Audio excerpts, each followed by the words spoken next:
माणिकराव कोकाटे यांच्या मंत्रिपदावर टाच येण्याची शक्यता। कोकाटेंकडील कृषी खातं काढून अन्य कोणाकडे देण्याचा विचार सुरू। लोकशाही मराठीला सूत्रांची माहिती।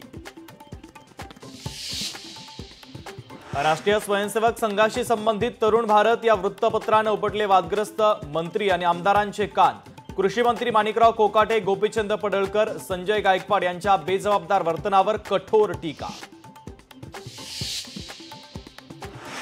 शिंदेंच्या नगरविकास खात्याकडे फडणवीसांची नजर। मोठ्या निधीसाठी लागणार फडणवीसांची मंजुरी। सूत्रांची माहिती।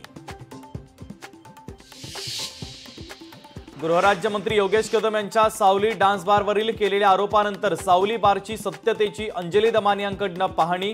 गृहराज्यमंत्र्यांनी राजीनामा द्यावा, अंजली दमानियांची मागणी। महापालिकेचा कचरा उचलण्याच्या टेंडरमध्ये 6 ते 6.5 हजार कोटी रुपयांचा घोटाळा झाल्याचा संदीप देशपांडेंचा गंभीर आरोप। कबुतरांना दाणे खाऊ घालणं सनातन धर्म, कबूतरखाने बंद करण्यासंदर्भात सरकारशी चर्चा करणार। शंकराचार्य अविमुक्तेश्वरानंद सरस्वतींचं महत्त्वाचं वक्तव्य। हिंदी ही आधीपासून राज्यभाषा म्हणून घोषित। हिंदीनंतर साधारणतः 10 ते 11 वर्षांनी मराठी राज्यभाषा म्हणून घोषित। शंकराचार्य अविमुक्तेश्वरानंद सरस्वतींचं वक्तव्य। पुण्यातील गुडलक कॅफेचं बॅडलक, काचेच्या तुकड्यानंतर आता भुर्जीमध्ये सापडलं झुरळ।